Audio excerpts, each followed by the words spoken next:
Ciao a tutti, benvenuti in questo canale Riassunti di Storia. Sono Gianluca Aime, studio a Torino alla magistrale di Scienze Storiche e oggi chiacchiereremo sugli ultimi 6 mesi di Cesare. Cesare, una grandissima figura, una icona della storia romana, ma della storia di tutti i tempi, grandissimo politico, grandissimo uomo militare che ha ispirato i secoli successivi. Ma quello che oggi vorrei parlare, la chiacchierata, sono i suoi ultimi 6 mesi di vita, dove vediamo se li gioca malissimo, commette dei gravissimi errori, dei quali nessuno avrebbe mai pensato che un uomo della sua levatura, della sua intelligenza potesse commettere. Cerchiamo di così chiacchierare, capire se si può, ma ovviamente non sarà mai possibile capire il motivo di questi errori, ma soprattutto almeno capire quali sono stati questi gravi errori che hanno così permesso a Cesare di giocarsi in questi 6 mesi tutta quanta la sua vita politica che è stata spesa per arrivare al successo, al vertice della Repubblica. Delle note di contesto, non possiamo iniziare la nostra chiacchierata con gli ultimi scontri di quella lunghissima guerra civile che ha contrapposto Cesare a Pompeo, ma poi, una volta vinto a Farsolo, ha contrapposto Cesare con tutta quanta la Repubblica, i partigiani della Repubblica, gli ottimati. Siamo nel 45, il 17 di marzo del 45 Cesare combatte la storica battaglia di Munda contro i figli di Pompeo. Si gioca il tutto per tutto, come si è sempre giocato sia in vita politica e militare, rischia anche di perdere. Ha un pensiero anche di tentare il suicidio, poi questo non lo commetterà, talmente le sorti sono incerte. Bene, ovviamente riesce a vincere. Per tutta l'estate Cesare è impegnato nella provincia di Spagna, nel sedare questa provincia. Ebbene, il nostro chiacchierata inizia proprio da qua, dove nella primavera del 45, usando come fonte Cicerone, sue Filippi, che secondo il libro 34, ci informa che inizia a sviscerarsi, corre voce di una congiura, soprattutto Cicerone viene preso in contatto da Trebonio, un uomo cesariano della prima ora, suo fedelissimo, il quale Trebonio vuole anche portare Antonio dalla sua parte. Antonio, grande uomo anche lui, cesariano della prima ora, un valorosissimo. Il problema è che nell'ultimo periodo è arrivata una rottura, una freddura con questi due uomini, Cesare ed Antonio, per vari motivi che adesso non posso stare a spiegare. Ebbene, quindi questo è il nostro primo sintomo. Siamo già nella primavera del 45 a Trebonio, vediamo che i cesariani si muovono per creare una congiura ai danni del loro stesso capo, del loro stesso leader.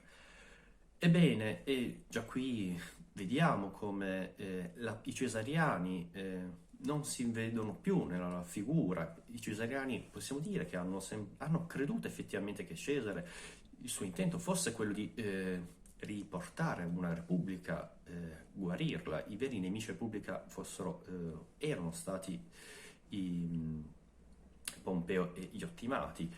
E quindi vediamo che Cesare, come si è venduto dalla parte dei popolari, alla fine della guerra civile i veri repubblicani popolari iniziano a tramare contro di lui, e questo è il caso di Trebonio e Antonio. E anche lo stesso Cicerone, uomo degli ottimati, ma sempre quanto in Virgo, viene informato di tutto ciò. E quindi questa è una prima tappa che dobbiamo considerare. E questo perché lo spirito di Cesare, la sua storica clemenzia, i suoi avversari sono stati poi reintrodotti dentro lo Stato, e quindi questo crea dei veri attriti nel gruppo dirigente storico di Cesare. Bene, un altro tassello importante di tutto questo è che tra il giugno e l'agosto nella provincia di Spagna arriverà Ottaviano, che adesso è nessuno, è un giovanotto. Ebbene, così iniziamo la nostra chiacchierata sugli ultimi 6 mesi, quando Cesare sta ancora combattendo gli ultimi scontri con i figli di Pompeo. Ricordiamo che è giusto ricordare per tutta questa storia, che sarà una storia soprattutto, cercheremo di indagare l'uomo, la psicologia di un uomo, che alquanto è impossibile da fare totalmente, però dobbiamo sforzarci, dobbiamo tenere presente che siamo nel 45-44 a.C. e dobbiamo ricordare che Cesare in questo periodo ha 55 anni, è nato nel 100 a.C. e da quando ha 16 anni che si, è un uomo attivo in politica, e a Roma vuol dire anche un uomo di armi. Ebbene, tutta una vita che è impegnato nella sua ascesa politica, nelle lotte militari, e ha 55 anni, che all'epoca sono degli anni, la massima maturità di un uomo è intesa tra i 30 e i 40, con l'arrivo dei 50 si iniziava a invecchiare, ma ovviamente non era vecchio assolutamente. Comunque dobbiamo sempre tenere presente che forse possiamo ipotizzare, questo lo dico io, che ovviamente non ho la sfera di cristallo, possiamo ipotizzare che fosse un uomo stanco, un uomo provato dalle continue guerre, continue lotte sostenute.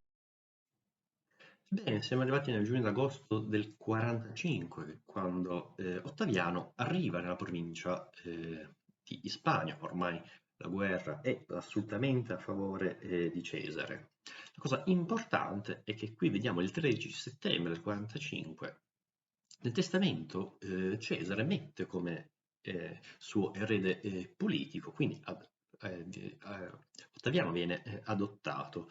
E questo provoca un forte risentimento, prima da tutti tra Antonio. Pensiamo alla futura guerra civile che ci sarà con Antonio, che si sente effettivamente lui il vero erede, o meglio, vorrebbe sentirsi lui il legittimo erede di Cesare. Lui, ma molti altri, sono stati i suoi cesariani dai primi tempi, dalla guerra nelle Gallie. Quindi si capisce il risentimento per questo giovanotto che è un signor nessuno, parente alla lontana, ma è arrivato. Antonio metterà anche pessime voci sul motivo di questa scelta, ma adesso non stiamo a parlarne. La cosa importante è che appunto all'interno della classe dirigente, se vogliamo, all'interno degli uomini di Cesare, si crea questa forte spaccatura che vede malissimo il giovane Ottaviano. Ma l'errore veramente grave, e qui arriviamo all'ottobre del 45, quando Cesare fa celebrare il trionfo sui figli di Pompeo. Questo è un errore tremendo, gigantesco. Infatti, nel 46 Cesare è ben attento a celebrare il trionfo, non sui romani vinti, che è questo che fa veramente male ai romani, celebrare un affronto, forse una cosa forse empia, potremmo pensare noi, ovviamente, un qualcosa che nella concezione romana viene veramente sentito come forte. Infatti in precedenza nel 46 Cesare aveva celebrato il trionfo, ben 4 trionfi insieme, ma sulla popolazione dei Galli, degli Egiziani, del Ponto e dell'Africa. Cesare è stato accorto a non presentare queste vittorie come delle vittorie di una guerra civile, come delle vittorie sui Romani. Scusatemi, come delle vittorie sui barbari, non sui Romani. Invece nel 45, nell'ottobre, è inspiegabile forse per chi ha 55 anni, tutta una vita che combatte, di fatto ha posto fine, secondo lui, a tutti i suoi nemici e all'apice non ha più nessun rivale, può effettivamente una debolezza personale, un narcisismo personale, questo non lo sappiamo, non lo potremo mai sapere perché non abbiamo più le persone di Cesare da poter interrogare, non c'erano degli psicologi al tempo che non possono lasciarci niente di tutto ciò. Bene, la cosa importante è proprio questa, questo trionfo che, fatto sui figli, fatto su degli altri romani, crea dei profondi dissensi, e questo è un grave errore politico che l'anno precedente non ha commesso, infatti è inspiegabile tutto ciò. Se non con delle debolezze, comunque Cesare era un uomo come tutti quanti noi, con le sue debolezze interne.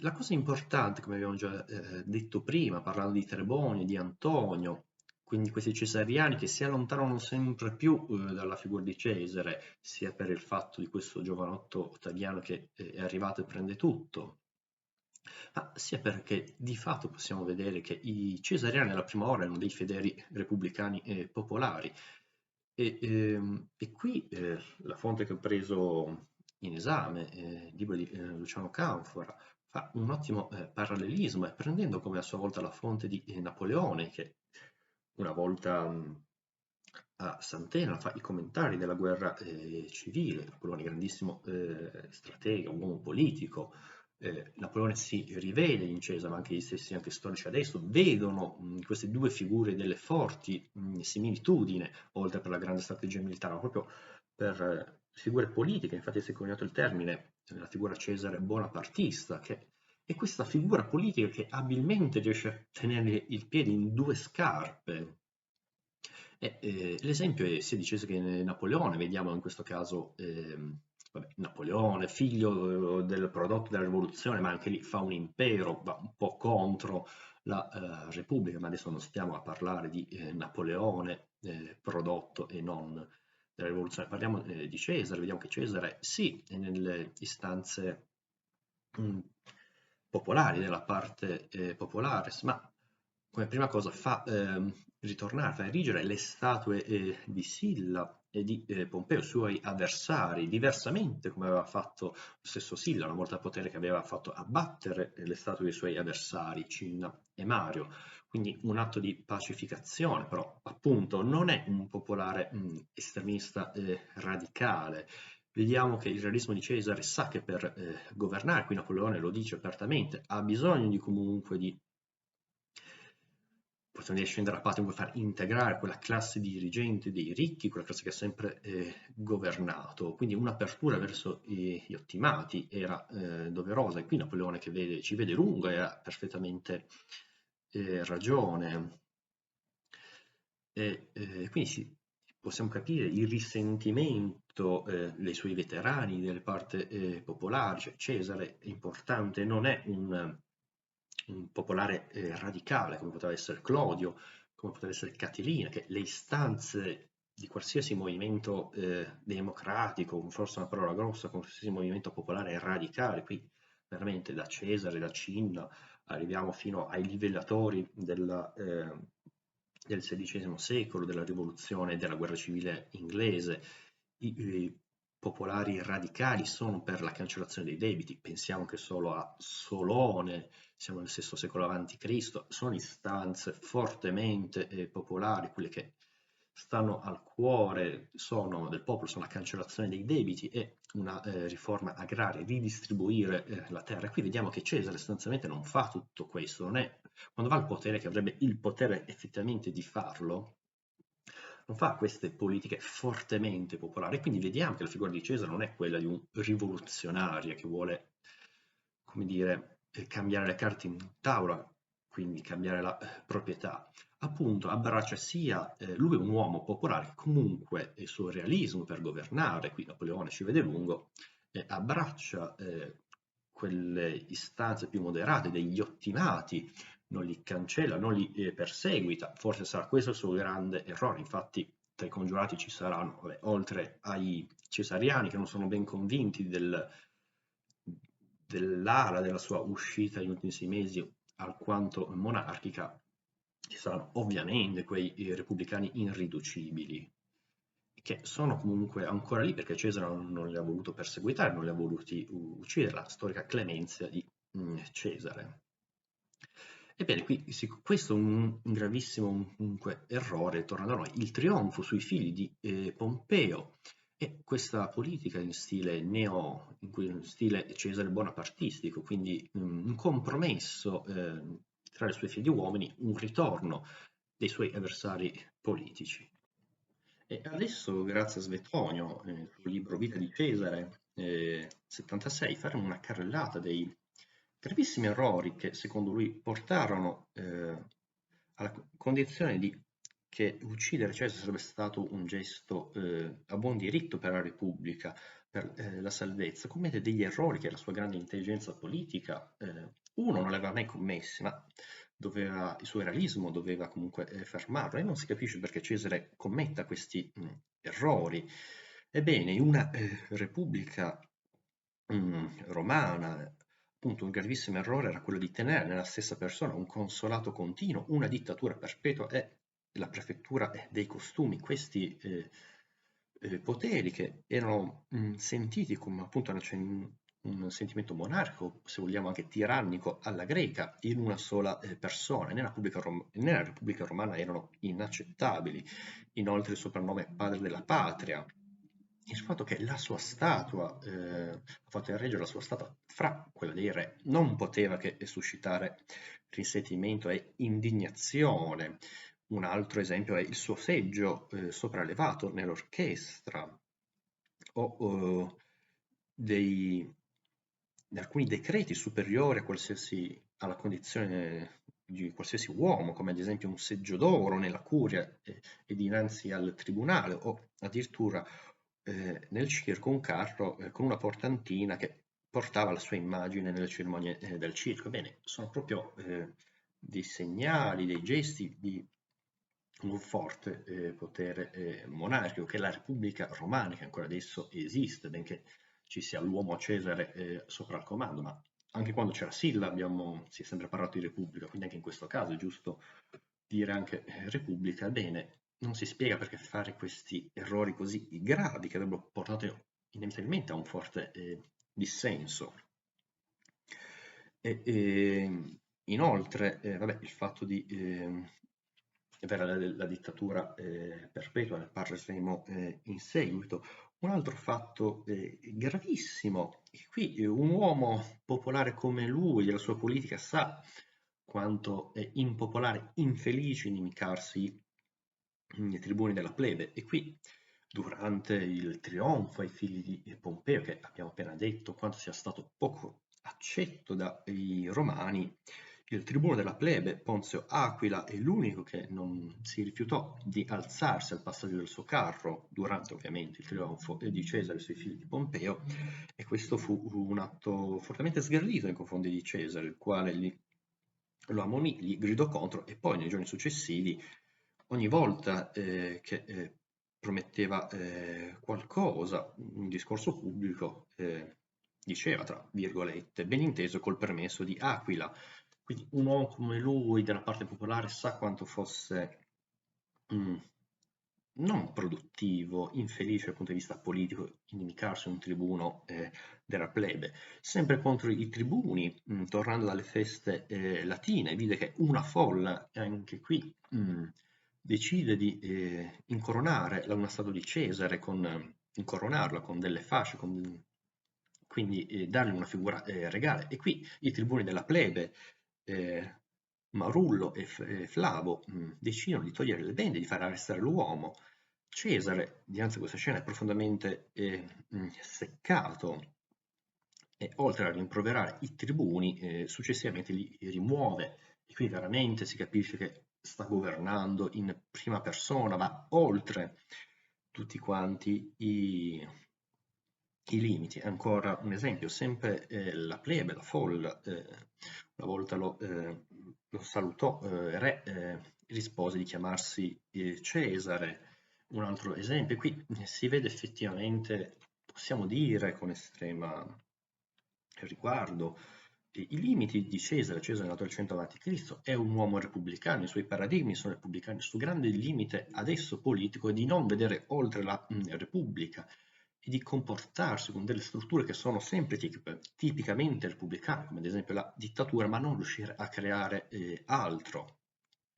E quindi qui sta la grande genialità di Augusto, che per carità non era un genio militare, tutte le grandi guerre di Augusto l'hanno combattuta altri, ma dal punto di vista politico ha saputo appunto tirare fuori dal cappello un impero. Infatti la bravura di Augusto è stata quella di restaurare la Repubblica di facciata, ma di fatto sotto costruirsi un impero che non era un impero tipo monarchico, orientale, ellenistico, ma un uomo, il primo tra gli uguali. Qui capite, siamo tutti uguali, ma c'è uno più uguale di noi. Tutto questo inizia a essere alquanto sottile, debole, ma invece, tornando da noi, Cesare non è riuscito, un uomo repubblicano che continuò nella sua testa a ragionare con dei paradigmi repubblicani, come ad esempio appunto la dittatura, e questo accentramento di potere lo resero sempre più inviso, soprattutto ai congiurati. Qui è importante, come Svettone ci riporta anche i rumori, ci dicevano tante cose. Qui è interessante vedere come appunto la psicologia delle folle, le idee vanno e appunto delle fake news. dicevano addirittura, ipotizzavano che poteva trasferirsi ad Alessandria oppure a Ilio, cioè la città di Troia, luogo di origine della sua discendenza, che lui arriva da Enea, ma prima di questo avrebbe rubato tutte le risorse dell'impero e lasciato l'urbe, la città di Roma, nel governo dei suoi amici, quindi questo crea profondo panico. Svetonio informa che per tutti questi rumori, queste voci che circolavano, mh, anche di una si vociferava di una prossima spedizione contro i Parti. Quindi questo spiegava il suo centramento di potere, se Cesare fosse tornato vittorioso anche contro i Parti, ma ci fosse stato di nuovo l'emergenza di una guerra, questi poteri si sarebbero consolidati in modo irreversibile. Quindi Svetonio dice, per queste ragioni i congiurati strinsero i tempi della congiura, perché vediamo che Cesare si comportava sempre più come un re o come un tiranno e andando nel tempo si sembrano sempre più consolidati. Quindi per questo che i congiurati decidono di muoversi. Dopo questa serie di errori, Svetonio, sempre nel suo libro di Cesare, 76, menziona come l'errore più grave, più sentito, che l'ha portato a maggior ira, e quindi il suo omicidio è stato poi sentito come giusto per salvare la Repubblica. Avviene quando in una seduta comune, il Senato tutto al completo, Cesare non si alza, e questo è un grave insulto, oltre che essere un significato, un simbolo politico di una volontà di un potere monarchico. È giusto ricordare che già c'erano voci, non si sa se Cesare è stato un atto di sua volontà, quindi un errore, o se fosse stato trattenuto da Cornelio Balbo. Fatto sta che questo crea dei profondi contrasti, appunto crea quel sentimento di voler appunto uccidere il tiranno, progettare una congiura. Sta sempre più uscendo da i canoni repubblicani. Tutti quanti sapevano che Cesare era l'uomo più forte, più potente, però doveva stare dentro una cornice repubblicana che fosse accettata. E questi atteggiamenti fanno sempre più uscire Cesare da tutto questo, e sono dei gravi errori. Un altro grave errore, siamo il 14 febbraio del 44 e gli viene conferita la dittatura perpetua. Come voi tutti quanti sapete, la dittatura non era niente di cattivo, di brutto, come possiamo vederlo noi oggi. La dittatura faceva parte delle varie istituzioni romane. Durante i momenti di crisi veniva eletto un dittatore che durava solo 6 mesi, il quale aveva pieno potere. Dopo la battaglia di Cannes, Annibale sta vincendo, è padrone dell'Italia, la Repubblica Romana vota, fa emergere un dittatore, viene eletto, sì, se vogliamo, un dittatore. E questo è un grave errore, perché non siamo in un momento di crisi. Silla a sua volta era stato rivestito dalla dittatura durante la guerra civile. Bene, adesso Cesare non è un momento di guerra, un momento di guerra civile, quindi non si spiega il perché. È evidente, è fuori dal contesto costituzionale della Repubblica Romana questa dittatura perpetua. L'aveva rivestita allo stesso Cesare contro Pompeo, ma adesso non si capiva il significato vero e proprio, se no soltanto un accostamento. Qui la dittatura romana diventa la tirannia greca, quindi un uomo solo, in tutti i casi un aristocratico, che si impadronisce del potere pubblico, la taikoina per i greci, o la respubblica, e quindi vediamo qui che la dittatura viene sempre più vista come tirannide greca. Forse lo stato di guerra poteva esserci, perché sono progetti nebulosi. Si vociferava di una campagna contro i Parti per riprendere sempre le Aquile, che erano state perse a Carre da Pompeo. No, scusatemi, da Crasso, che era stato ucciso e sconfitto. Quindi si voleva fare una campagna contro i Parti, e qui si vede che Cesare si identifica con Alessandro, quindi fare queste campagne in Oriente. I Parti erano comunque i persiani, cambiata la dinastia, però sono sempre loro. Vediamo questi due mondi greco-romani, persiani, Parti e Sassanidi. Sono queste due grandi civiltà contrapposte. Bene, questo era il progetto, però appunto, come dice lo stesso Svetonio era alquanto nebuloso, era un'idea, però non si spiega perché investirsi in una dittatura perpetua, se no per un potere monarchico, o se vogliamo tirannico, se vogliamo pensarla alla greca. Inoltre Plutarco ci riferisce che in una seduta del Senato lo stesso Cicerone gli conferisce degli onori, però ammette che sono al limite dell'umano questi onori, sono a una persona, ma sono comunque moderati, e invece una folla di auduratori oppure di nemici, perché appunto qui inizia a esserci il gioco, inizia a proporre dei onori smodati, e quindi questo crea e aumenta ancora di più la tensione. Cesare viene sempre più visto come un tiranno, appunto, quindi alimenta il pensiero di una congiura. È importante questo meccanismo nel quale i suoi stessi nemici sono fautori di dargli eccessivi onori. E infatti è lo stesso atteggiamento che si vede nella famosa cerimonia delle Lupercali, siamo il 15 di febbraio del 44. Ebbene, come voi tutti sapete, questa cerimonia è antichissima a Roma, se vogliamo anche molto filo barbara. La conoscete tutti, non stiamo a soffermarci troppo. È importante vedere come prima Licinio sia Antonio, e qui torna di nuovo Antonio, gli propone, gli danno, vogliono incoronare con il diadema, che è il simbolo della regalità ellenistica, quindi un simbolo orientale, un simbolo chiaro, il potere di un potere monarchico orientale, quindi che va in contrapposizione con la tradizione repubblicana romana. Qui è importante vedere come le fonti dicono, stesso Plutarco, intorno a lui ci fossero dei suoi nemici, adulatori, che lo invogliavano a indossare il diadema, la corona, e invece al fondo il popolo romano diceva sostanzialmente di non farlo. Quindi vediamo lo stesso meccanismo dei suoi nemici, dei congiurati, come si stanno muovendo per mandare in cattiva luce la figura di Cesare.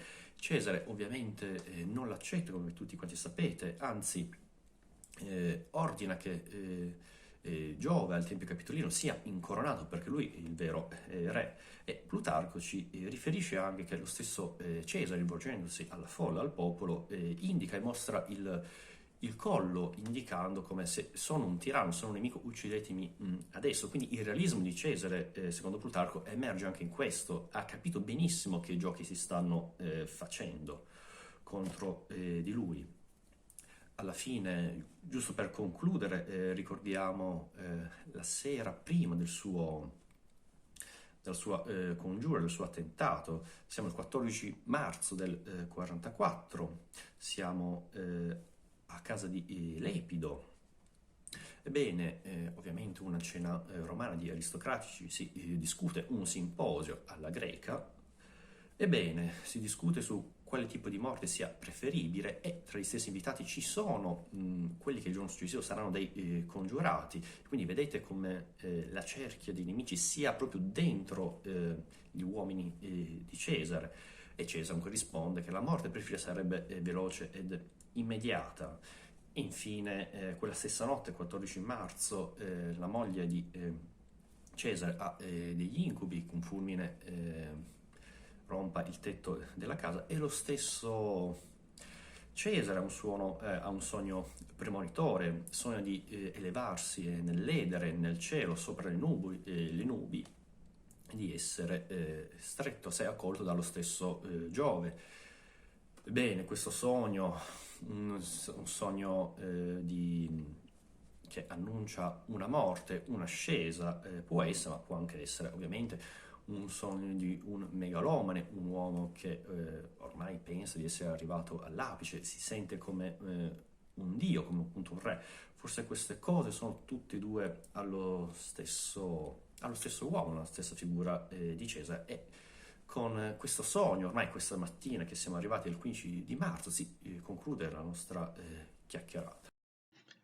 E infine, per concludere la nostra chiacchierata, brevemente, quando si parla di questi discorsi, si ha un po' ho sentito la sensazione di fatti un po', ormai era determinato, era impossibile cambiare, ormai la Repubblica era troppo corrotta, bisognava esserci un cambiamento, che sembra a mio avviso, a mia sensibilità mi porta a pensare che è dovuto più a delle motivazioni, delle critiche dei noi moderni, soprattutto il parallelismo tra fascismo e lo Stato liberale, che ormai era corrotto, bisognava comunque arrivare.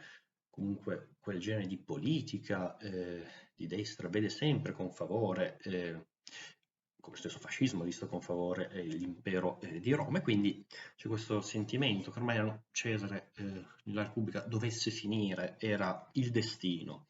Ma è giusto, a mio avviso, così, per parlare, far vedere come i giochi nella storia, in politica, sono sempre pronti a cambiare, non c'è nella storia un determinismo, e qui si spiega la mia foto. Vorrei parlarvi brevemente di Sesto Pompeo, l'ultimo figlio di Pompeo, che Cesare nel 45 sconfigge a Munda, sconfigge Geno e Sesto. Geno viene ucciso, Sesto riesce a scappare con i suoi reduci pompeiani, scappa anche alla provincia di Spagna, e ovviamente Cesare dura 6 mesi, quindi nel 43, quando riscoppia una nuova guerra civile tra i cesariani e i cesaricidi, nel 43 il Senato affida il controllo dell'intera flotta romana dell'Occidente proprio a Sesto Pompeo, quindi vediamo che è uno dei giocatori di questa partita, non è stato sconfitto.